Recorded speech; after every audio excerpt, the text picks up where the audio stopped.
My husband Gerald's laughter echoed through that courtroom like thunder on a quiet Sunday morning. His lawyer had just finished reading my daddy's will out loud, and Gerald was doubled over, slapping his knee like he'd just heard the funniest joke in the world. The judge looked at him over her reading glasses, her face hard as stone, but Gerald couldn't stop himself. "Sentimental items," he wheezed, wiping tears from his eyes. "Old Teddy left her sentimental items. That's it." He turned to his lawyer, a slick-suited man named Reynolds who charged $400 an hour. "That means the house is mine. The savings account is mine. Everything we built together over 32 years of marriage, it's all mine now." I sat there in my Sunday best, a navy dress with pearl buttons that my daddy had bought me for my 60th birthday. 8 years ago. My hands were folded in my lap, and I didn't say a word. I just watched Gerald laugh.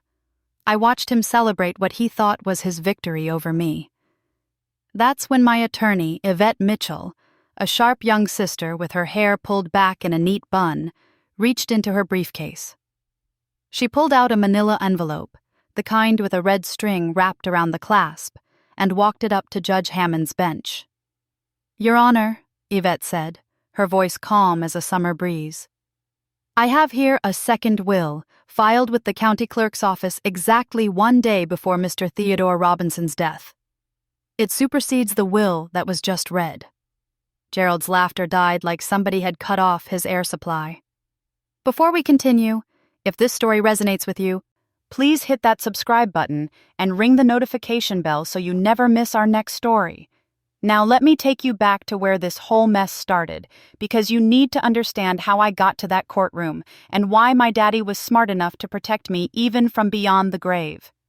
My name is Beatrice Washington, but everybody who loves me calls me Bea. I'm 68 years old, and up until 2 years ago, I thought I had a good life.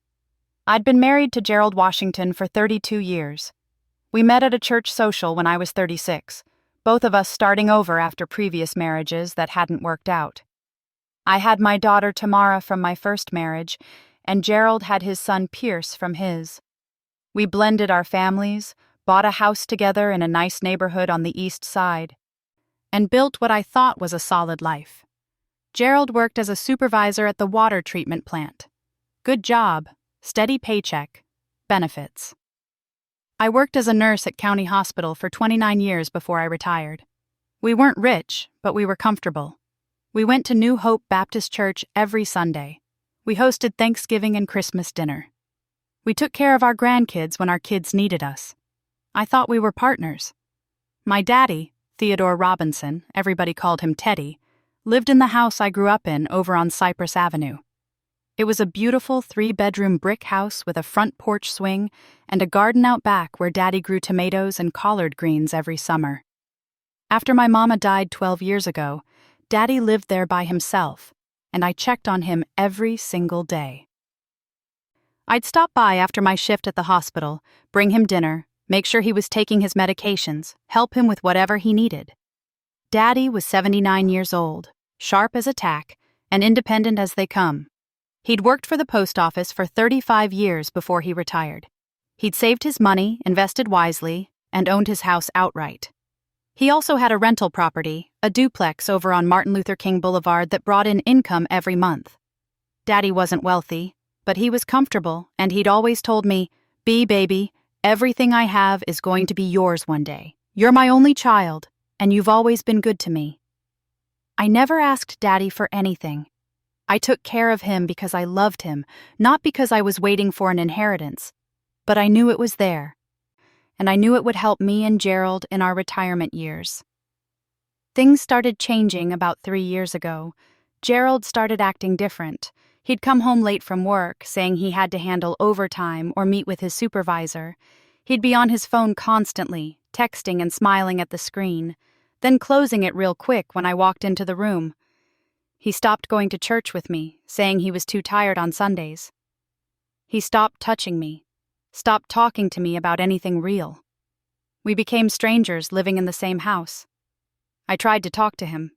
Lord knows I tried. "Gerald, what's going on with us?" I'd ask him over dinner. "Are you unhappy? Did I do something wrong? He'd just wave me off. "You're imagining things, B. I'm fine. We're fine." But we weren't fine, and I knew it in my bones. Then, 2 years ago, my daddy got sick. It started as a cough that wouldn't go away, and then he got so weak he could barely get out of bed. The doctors ran tests and found cancer in his lungs. Stage 4. They said he had maybe 6 months, maybe less if the cancer spread faster than they expected. I moved in with Daddy to take care of him. I couldn't let him go through that alone. Gerald said he understood, said he'd visit on weekends, but he barely showed up. My daughter Tamara, who's a teacher and lives 2 hours away, came when she could, but the daily care fell on me. I fed Daddy, bathed him, managed his pain medications, read to him, prayed with him, and held his hand through the worst of it. During those 5 months I spent caring for my daddy, Gerald became like a ghost. He'd call once or twice a week, always short conversations. "How's Teddy doing?" "Okay, well, I'll let you go. Got things to handle here." Click. One evening, about 3 weeks before Daddy passed, I came back to the house on Cypress Avenue after running to the pharmacy for more pain medication. I heard voices in Daddy's bedroom. When I walked in, Daddy was sitting up in bed, looking more alert than he had in days, and there was a man I'd never seen before sitting in the chair next to the bed. He was a black man in his 50s, wearing a nice suit, with a briefcase on his lap. "B, baby," Daddy said, his voice raspy but strong. "This is Attorney Wallace Henderson. He's helping me with some paperwork." Attorney Henderson stood up and shook my hand. "Mrs. Washington, pleasure to meet you. Your father wanted to make sure all his affairs were in order." "I thought you already had a will, Daddy," I said, confused. "I did," Daddy said, his eyes meeting mine with an intensity I hadn't seen in weeks. "But I needed to make some changes, some updates. Wallace here is making sure everything is exactly how I want it." Attorney Henderson stayed for about an hour, and I heard papers rustling, Daddy's voice giving instructions, the scratch of a pen. When the attorney left, I asked Daddy what that was all about. "Just making sure you're taken care of, baby girl," he said, patting my hand. "That's all. Just making sure." 3 weeks later, on a Tuesday morning in March, my daddy took his last breath.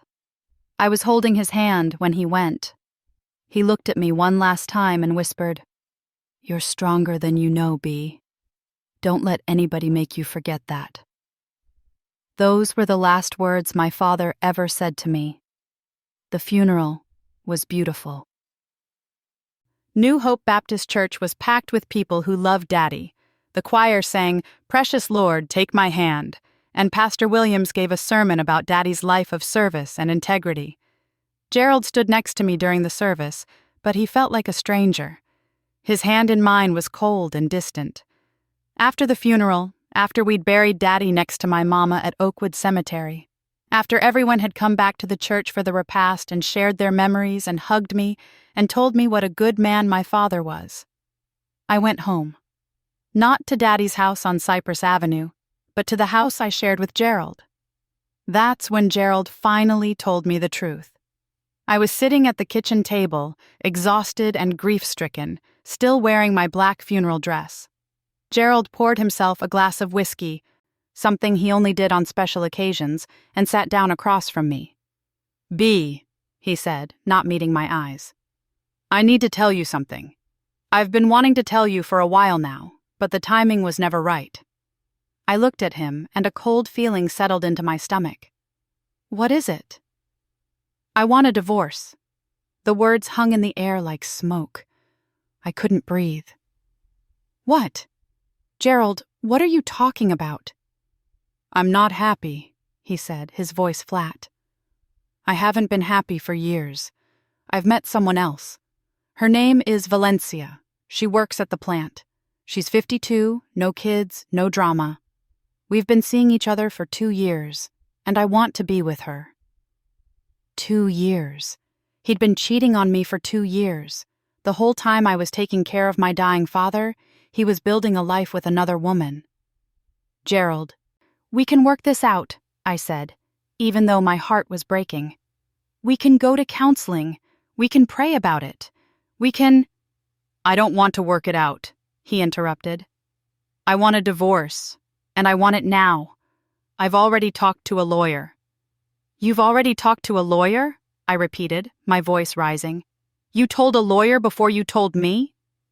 "Reynolds is handling everything," Gerald said, standing up. "He says it should be pretty straightforward. We'll split everything 50-50, the house, the savings, the retirement accounts. And with your daddy gone now, once we get your inheritance settled, we can split that too and both move on with our lives." That's when I understood. That's when it all clicked into place. Gerald hadn't just fallen out of love with me. He'd waited. He'd waited until my daddy died so he could divorce me and take half of everything my father had worked his whole life to build. Everything Daddy wanted me to have. "Get out," I said quietly. "What?" "I said get out!" I screamed, standing up so fast the chair fell backward. "Get out of this house! Get out right now!" Gerald left that night, and I called my daughter Tamara, sobbing so hard I could barely speak. She drove those 2 hours through the night to be with me, and when she got there, she held me while I cried until I had no tears left. The next morning, I called the number on the business card that Attorney Wallace Henderson had left with my daddy. When he answered, I told him who I was and what had happened. "Mrs. Washington," he said, his voice gentle, "I'm so sorry for your loss, both of your father and your marriage. Your daddy anticipated this might happen. He asked me to wait until after his funeral to contact you, but since you've called me, I can tell you that he made provisions. Very specific provisions." "What kind of provisions?" "The will that's on file with the county, the one that will be read in probate court, leaves you sentimental items only." "That's what it says, word for word.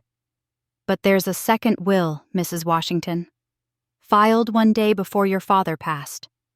That will supersedes the first one, and it's very different. Your father wanted to make sure that if your husband ever tried to take what was yours, he wouldn't get a penny of the Robinson family assets." I started crying again, but this time they were different tears. They were tears of gratitude for a father who knew me so well, who loved me so much, that he'd protected me even after death. "What do I need to do?" I asked. "You need to hire me as your divorce attorney," Attorney Henderson said. "And then you need to trust me. Can you do that?" "Yes," I said. "Yes, I can." The divorce proceedings were brutal.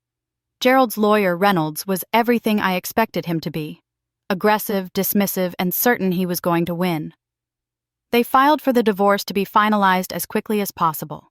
They demanded half of everything, including half of what they assumed would be my inheritance from Daddy. They painted me as a woman who'd been living off Gerald's income while I played nurse to my father. Through it all, Attorney Henderson told me to stay quiet, stay calm, and trust him. "Let them think they're winning," he said. "Let them get comfortable." The probate court date for Daddy's will was scheduled first. That's where Gerald thought he'd find out exactly how much money was coming his way. That's why he was laughing in that courtroom when the first will was read, and it said, "I only got sentimental items." But that laugh didn't last long. When Attorney Henderson produced that second will, the one my daddy had filed the day before he died, and Judge Hammond started reading it, the whole courtroom went silent. "I, Theodore Robinson, being of sound mind and body, do hereby revoke all previous wills and testaments," Judge Hammond read, her voice clear and strong. "In the event that my daughter, Beatrice Washington, is going through a divorce at the time of my death or within 2 years following my death, I direct that all of my assets, including but not limited to my primary residence at 847 Cypress Avenue, my rental property at 2234 Martin Luther King Boulevard, all savings and investment accounts, and all personal property be placed in an irrevocable trust for the sole benefit of Beatrice Robinson Washington." These assets shall not be considered marital property and shall not be subject to division in any divorce proceedings. My daughter has been my caretaker, my companion, and my greatest joy. This is my final gift to her, and I make it freely and with great love." The judge looked up from the document and stared directly at Gerald.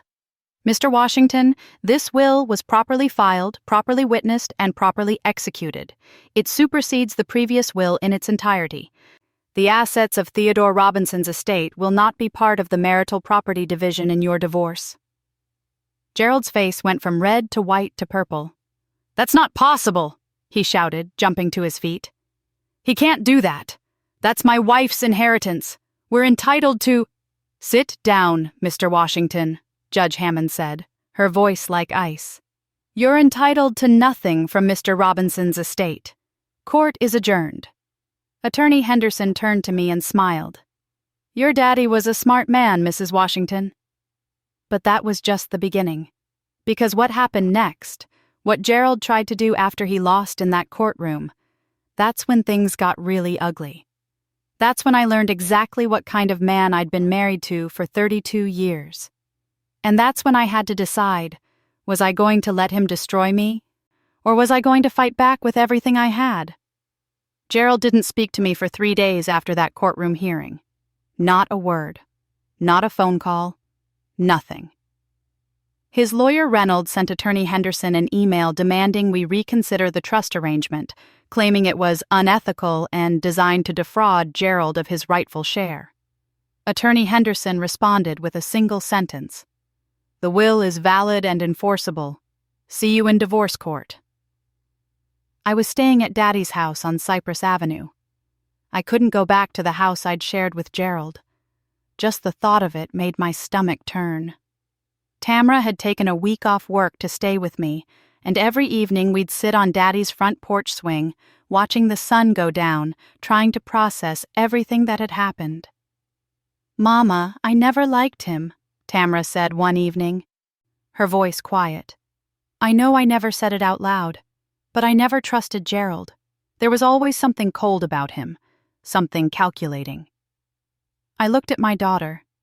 She was 42 years old, a middle school English teacher with 2 kids of her own, smart as a whip and beautiful like her father, my first husband, had been. "Why didn't you tell me?" "Would you have listened?" she asked gently. "You seemed happy. Or at least, you seemed like you'd convinced yourself you were happy. And I didn't want to be the daughter who ruined her mama's second marriage." She was right. I probably wouldn't have listened. I'd wanted so badly to believe that Gerald and I had something real, something lasting, that I'd ignored all the signs that we didn't. "Granddaddy knew, though," Tamara continued. "He told me about a year ago that he didn't trust Gerald. He said Gerald only came around when he wanted something, and he'd noticed how Gerald's eyes would light up whenever Granddaddy mentioned his properties or his investments. Granddaddy said, 'That man is counting my money before I'm even in the ground.'" Hearing that broke something in me. My daddy had seen it. He'd seen what I'd been too blind or too hopeful to see, and he'd protected me the only way he could. The divorce trial was scheduled for 2 months after the probate hearing. Attorney Henderson told me to prepare for Gerald and Reynolds to come at me hard. "They lost the inheritance battle," he said. "Now they're going to try to take everything else. The house you shared, your retirement accounts, everything they can get their hands on." "But I worked for 29 years, I said. "I earned my retirement." "And we'll prove that," Attorney Henderson assured me. "But we need to be ready for them to paint you as someone who contributed nothing to the marriage. They're going to minimize your work, maximize Gerald's contributions, and try to make you look like a gold digger who married him for security." "A gold digger?" I almost laughed. "I had my own career, my own money. I didn't need Gerald for anything." "I know that, you know that. But we need to make sure the judge knows that too." That's when I started going through old records. Bank statements, pay stubs, tax returns, anything that showed my financial contributions to the marriage. What I found made me sick. Over the past 5 years, Gerald had been slowly draining our joint savings account. Small withdrawals at first, a few $100s here and there, then bigger ones. By the time I added it all up, he'd taken out over $40,000 without telling me. $40,000 of our shared money, gone. "Where did it go?" I asked Attorney Henderson when I showed him the statements. "That's what we're going to find out," he said, his jaw tight. "And we're going to make sure the judge sees this." 2 weeks before the trial, I got a phone call from a woman I didn't know. Her name was Rochelle Pierce, and her voice was shaking when she spoke. "Mrs. Washington, I'm Gerald's ex-wife. His first wife, I mean. Before you." My heart started pounding. "Yes? I need to talk to you. Can we meet somewhere? I have things you need to know about Gerald. Things I wish someone had told me." We met at a coffee shop downtown the next morning. Rochelle was a handsome woman in her early 70s with silver hair cut short and eyes that had seen too much. She ordered black coffee and sat across from me in a booth by the window. "I was married to Gerald for 18 years, she began. "We got married when we were both 22, had our son Pierce, built a life. Or I thought we built a life. Turns out Gerald was building something else entirely." "What do you mean?" "He cheated on me for the last 5 years of our marriage. Multiple women. When I finally found out and confronted him, he didn't even deny it. He said he deserved to be happy, and I wasn't making him happy anymore. We divorced, and he fought me for everything. He claimed I'd been a bad wife, a bad mother, that I didn't deserve anything from him. He painted me as lazy and worthless. The judge didn't fully believe him, but the damage was done. I got less than I deserved, and Gerald walked away feeling like he'd won. I felt cold all over." "Why are you telling me this?" "Because Pierce called me last week. He told me his father was divorcing you and bragging about how he was going to take you for everything you had. He told me about the will, about how Gerald thought he was going to get rich off your daddy's death." Rochelle's eyes filled with tears. "I couldn't let him do it again. I couldn't let him destroy another woman the way he destroyed me." "Will you testify?" I asked. "Will you tell the judge what Gerald did to you?" "That's why I'm here," Rochelle said. "I'll testify, and I have documentation. Letters, emails, bank records showing how he hid money during our divorce. I kept everything because I knew one day I might need it. I never thought it would be to help wife number 2, but here we are." When I told Attorney Henderson about Rochelle, he smiled for the first time since I'd hired him. "Now we're cooking," he said. "Now we can show the judge a pattern of behavior." The trial started on a Monday morning in June. The courtroom was smaller than the probate court had been, but it felt just as intimidating. Gerald sat at the plaintiff's table with Reynolds, wearing a suit I'd bought him 2 Christmases ago. He wouldn't look at me. Valencia was there too, sitting in the gallery behind Gerald. She was younger than I'd imagined, with long braids and a pretty face, wearing a dress that was too tight and too short for a courtroom. She kept rubbing Gerald's shoulder every time there was a break, like she was marking her territory. Reynolds went first. He painted me exactly the way Attorney Henderson said he would, as a woman who'd contributed nothing to the marriage, who'd abandoned her husband to take care of her father, who was now trying to keep assets that rightfully belonged to both of us. "Mrs. Washington left the marital home for 5 months, Reynolds said, pacing in front of the judge. 5 months she spent at her father's house, leaving my client alone, refusing to fulfill her marital duties, essentially abandoning the marriage. And now she wants to claim that she deserves half of everything? She wants to keep a house that my client paid the mortgage on alone for 5 months while she was gone? That's not fair. That's not justice." When it was Attorney Henderson's turn, he stood up slowly, buttoning his suit jacket, and walked to the center of the courtroom.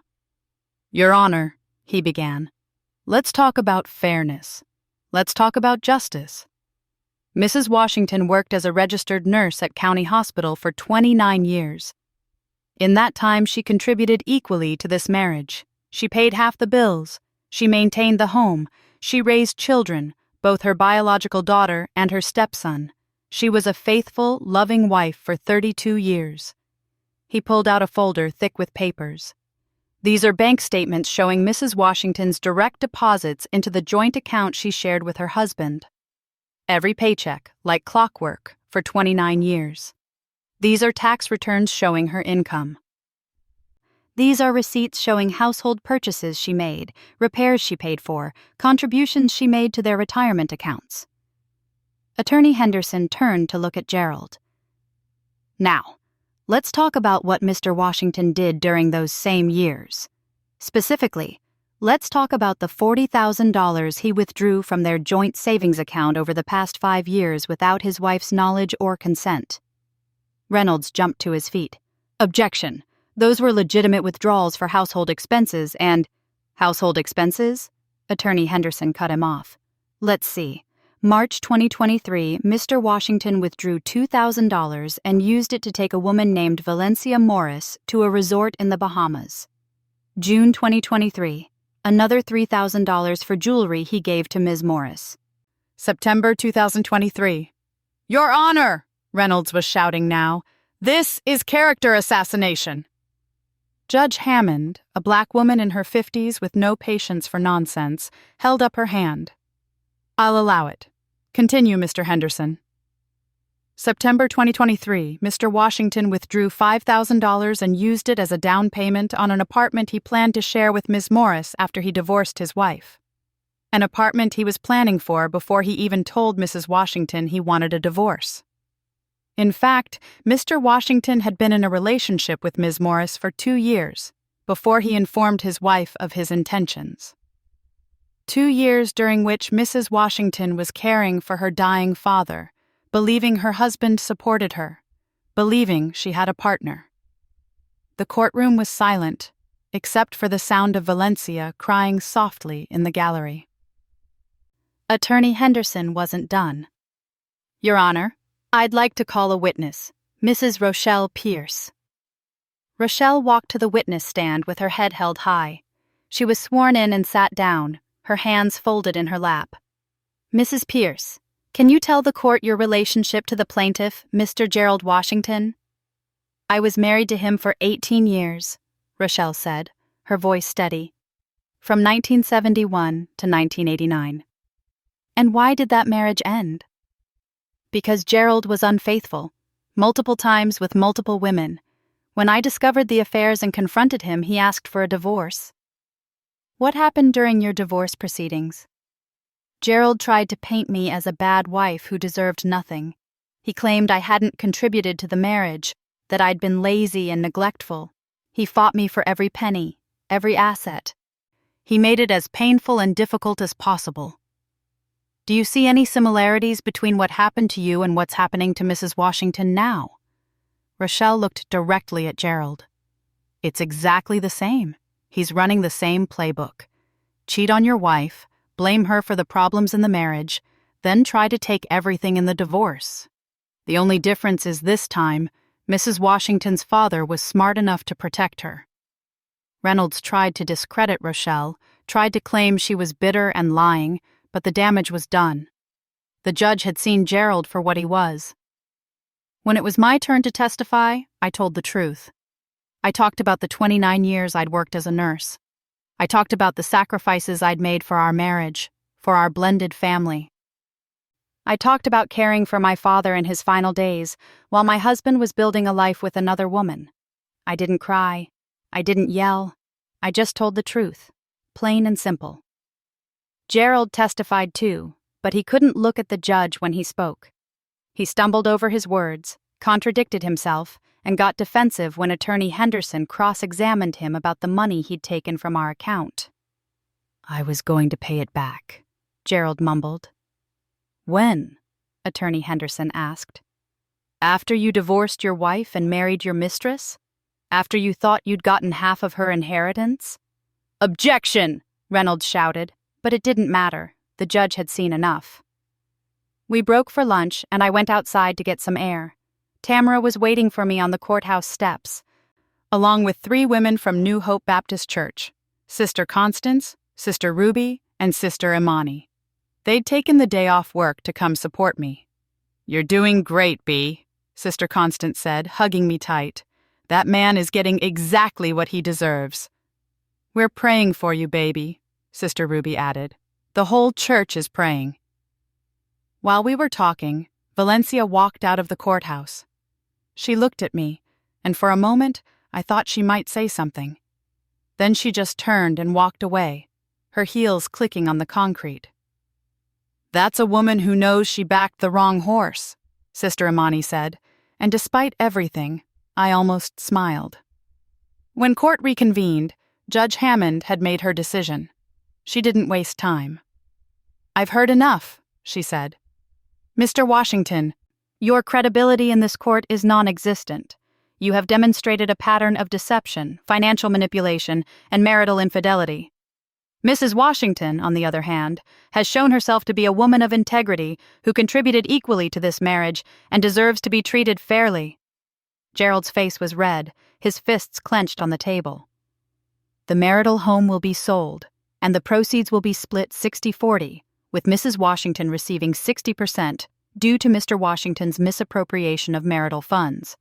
The $40,000 Mr. Washington withdrew from the joint savings account will be repaid to Mrs. Washington in full. Retirement accounts will be divided according to each party's individual contributions. And let me be crystal clear. Mr. Washington will receive exactly $0 from the estate of Theodore Robinson. That matter has already been settled, and I will not entertain any further discussion of it." The gavel came down, and it was over. Attorney Henderson shook my hand. Tamara hugged me.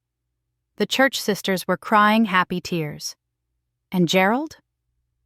Gerald sat at that table with his head in his hands while Reynolds packed up his briefcase, probably already thinking about his next case, his next client. I walked out of that courthouse feeling like I could breathe for the first time in 2 years. The divorce wasn't final yet. There were papers to sign, proceedings to complete. But the hard part was over. I'd fought back, and I'd won. But 3 days later, I got a phone call that changed everything. It was from Detective Morris at the police department, and what she told me made my blood run cold. Someone had broken into Daddy's house on Cypress Avenue, the house that was now mine, the house where I'd been living since the separation. And they hadn't just broken in, they'd destroyed it. Every window smashed, every piece of furniture overturned, every wall spray-painted with words I won't repeat. But the worst part, the part that made Detective Morris call me personally, was what they'd written on the living room wall in red paint. "You don't deserve this. You deserve nothing." I knew who'd done it. I knew it in my bones. And when I got to the house and saw Gerald's truck parked 2 blocks away, partially hidden behind an abandoned building, I knew I was right. This wasn't over. This was just beginning. I stood in the doorway of my daddy's house, looking at the destruction, and something inside me snapped, not in a breaking way, in a clarity way, in a enough is enough way. Detective Morris, a young black woman with her hair in a neat ponytail, was taking pictures of the damage with her phone. "Mrs. Washington, I know this is hard to see. Do you know anyone who might want to do this to you?" "Yes," I said, my voice steady. "My soon-to-be ex-husband, Gerald Washington. His truck is parked 2 blocks from here, behind the old Patterson's auto body shop." Detective Morris's eyebrows went up. "You're sure it's his truck?" "I've been looking at that truck for 32 years. It's his. And I know it was him who did this."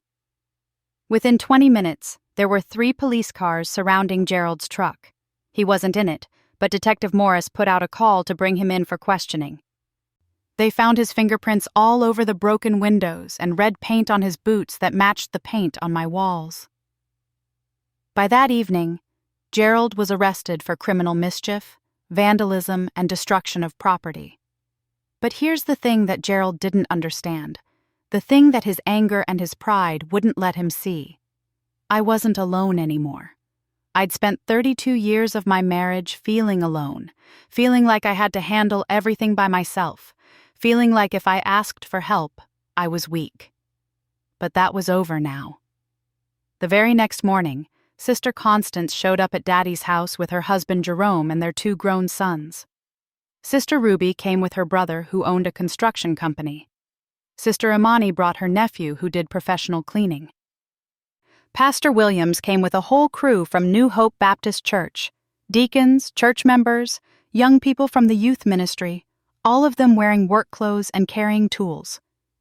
"We're going to fix this," Pastor Williams said, putting his hand on my shoulder. "Every bit of it. This is what family does, Bea. And your family." I cried then. I cried because I'd forgotten what it felt like to be held up by community, to be surrounded by people who loved me not for what I could give them, but just because I was one of them. They worked for 3 days straight. Jerome and his sons replaced every broken window.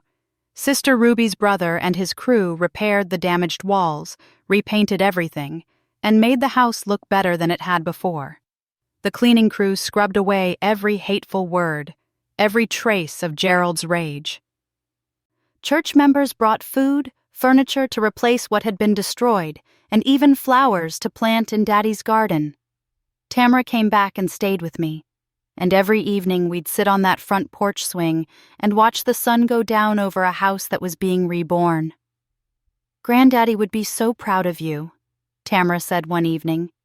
"You didn't let Gerald break you." "He tried," I admitted.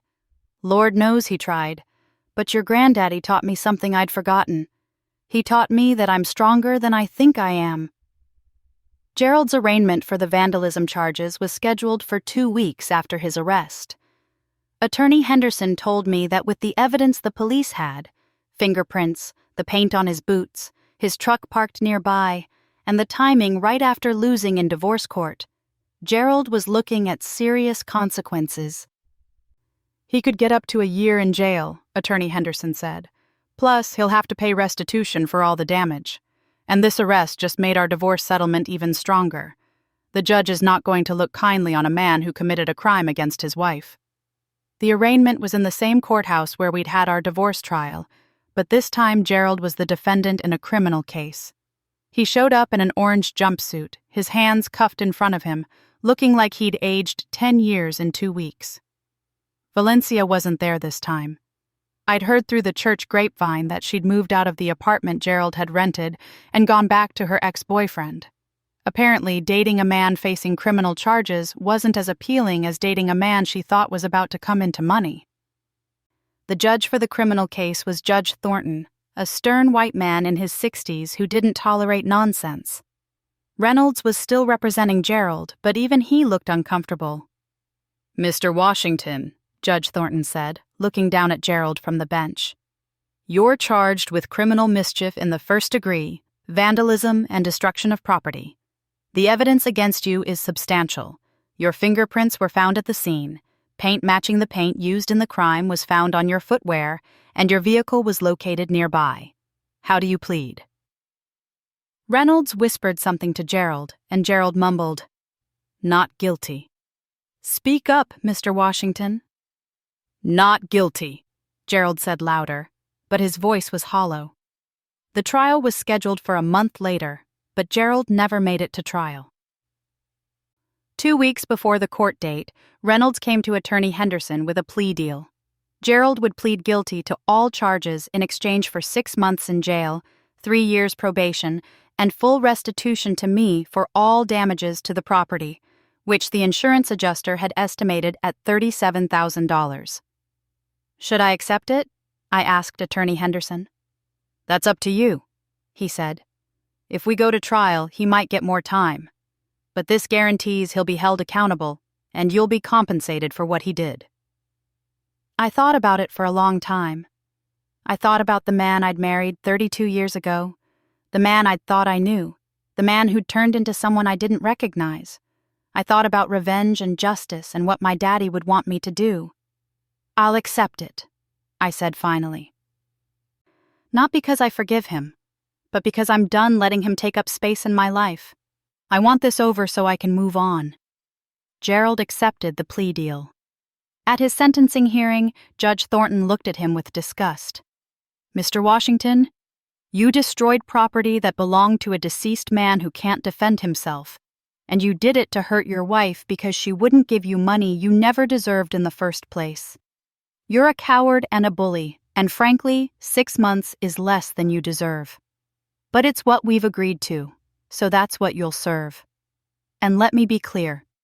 If you violate your probation, if you go anywhere near Mrs. Washington or her property, I will throw the book at you.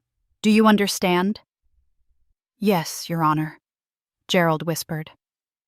The divorce was finalized 2 weeks after Gerald started his jail sentence, Val. I got the 60-40 split of the house sale, plus the $40,000 he'd stolen, plus the $37,000 in restitution. My retirement account stayed mine. And Daddy's estate, the house on Cypress Avenue, the duplex on Martin Luther King Boulevard, and all his savings, remained in the trust attorney Henderson had set up, completely protected, completely mine. I was 70 years old by the time everything was settled, and I was free in a way I'd never been free before. Not just legally free from Gerald, but free in my spirit. Free from trying to make a marriage work with a man who didn't value me. Free from pretending everything was okay when it wasn't. Free from being small and quiet and accommodating. I decided to keep living in Daddy's house on Cypress Avenue. Tamara helped me turn one of the bedrooms into a reading room where I could sit in Daddy's old armchair and read the mysteries and romance novels I'd never had time for when I was working. I turned another bedroom into a craft room where I started quilting, something my mama had tried to teach me years ago but I'd never had the patience for. Now I had all the patience in the world. The duplex on Martin Luther King Boulevard continued bringing in rental income, and with the money from the divorce settlement and the restitution, I was more than comfortable. I didn't need to worry about money. I didn't need to worry about anything except what I wanted to do with the rest of my life. Sister Constance invited me to join the women's ministry at New Hope Baptist Church, and I said yes. We started an outreach program for women going through divorce, providing them with resources, support, and connection to attorneys who would help them protect themselves. I shared my story with these women, not the whole story, but enough to let them know that they could survive, that they could rebuild, that they weren't alone. One of the women I helped was a young sister named Keisha, 39 years old with 3 kids and a husband who'd been cheating on her for years. She reminded me of myself, trying so hard to hold her family together that she'd forgotten to protect herself. I don't know how to start over, she told me one evening after our support group meeting. I've been married for 15 years. I don't even know who I am without him. That's exactly how I felt, I told her. But here's what I learned. Starting over isn't about becoming someone new. It's about remembering who you were before you lost yourself trying to make someone else happy. You're still in there, Keisha. You just have to give yourself permission to find her again. 6 months after the divorce was finalized, I got a letter from Pierce, Gerald's son from his first marriage. I almost didn't open it, but curiosity got the better of me. Dear Beatrice, it read, I want to apologize for my father's behavior. When my mom told me what he'd done to you, I realized it was the same thing he'd done to her. I'm ashamed that I didn't see it sooner, that I didn't warn you. You were always kind to me, even though I wasn't always easy to deal with as a teenager. You didn't deserve what my father put you through. I hope you're doing well. If you ever need anything, please reach out. You'll always be family to me. Love, Pierce. I cried when I read that letter. Not sad tears, but tears of gratitude that something good had come out of all that pain. I wrote Pierce back, telling him that none of this was his fault, that I didn't blame him, and that I appreciated his words more than he knew. A year after the divorce, I was in Daddy's garden planting tomatoes when a car pulled up in front of the house. A young woman got out, maybe 35 or 40, with a little girl about 6 years old holding her hand. "Excuse me," the woman called out. "Are you Mrs. Washington? Mrs. Beatrice Washington?" "I am," I said, standing up and brushing dirt off my gardening gloves. "My name is Latoya Harris," she said. "I'm in the Women's Ministry Support Group at New Hope." Sister Constance told me you might be able to help me. My husband just filed for divorce, and I don't know what to do. I'm scared. I'm scared he's going to take everything, and I won't be able to provide for my daughter." I looked at this young woman, at her scared eyes and her daughter clinging to her leg, and I saw myself. I saw every woman who'd ever been made to feel small, who'd ever been told she didn't deserve better, who'd ever been afraid to stand up for herself. "Come sit on the porch," I said, pulling off my gloves. "Let me tell you a story about my daddy, and about how he taught me that we're stronger than we think we are. And then we're going to make some phone calls, and we're going to make sure you and your baby are protected." LaToya started crying, and I held her hand while she cried. The same way Sister Constance had held mine, the same way the church sisters had held me up when I thought I would fall apart. That's what I do now. I help women find their strength. I help them protect themselves. I help them remember that they deserve better, that they deserve peace, that they deserve to live their lives free from people who would use them and discard them. Gerald got out of jail after 6 months and moved to another state. I heard he married Valencia after all, and part of me hoped she was smarter than I'd been, that she saw him for what he was before it was too late. But that wasn't my concern anymore. Gerald was my past, and I was living in my present, building my future. On the 2-year anniversary of Daddy's death, I went to Oakwood Cemetery and stood in front of his grave. I brought flowers, the yellow roses he'd always loved, and I stood there in the sunshine talking to him like he could hear me. "I hope you're proud of me, Daddy," I said. "I hope you know that what you did, protecting me the way you did, it saved my life. Not just my money or my house, but my life. You reminded me who I was. You reminded me that I was your daughter, that I came from strength, that I was worth protecting. Thank you. Thank you for seeing what I couldn't see. Thank you for loving me enough to save me from myself." The wind blew through the trees, and I swear I could hear Daddy's voice. "You're stronger than you know, baby girl. Don't let anybody make you forget that." I'm 71 years old now, and I'm living the best years of my life. I have my daughter and my grandchildren. I have my church family. I have women I mentor who are finding their strength just like I found mine. I have Daddy's house and his garden and his memory surrounding me every day. Gerald tried to destroy me. He tried to take everything my father had worked for, everything I'd worked for, everything I'd built. He tried to make me believe I was worthless, that I deserved nothing. But he was wrong. And that second will, the one Daddy filed the day before he died, the one that protected me even when I didn't know I needed protecting, that was Daddy's last gift to me. Not the money or the houses or the financial security, though those things mattered. His real gift was the reminder that I was loved, that I was valued, that I was worth protecting. And I'll carry that gift with me for the rest of my days. That's all for today's story. If this touched your heart, please subscribe and share your own experiences below. We're all in this together.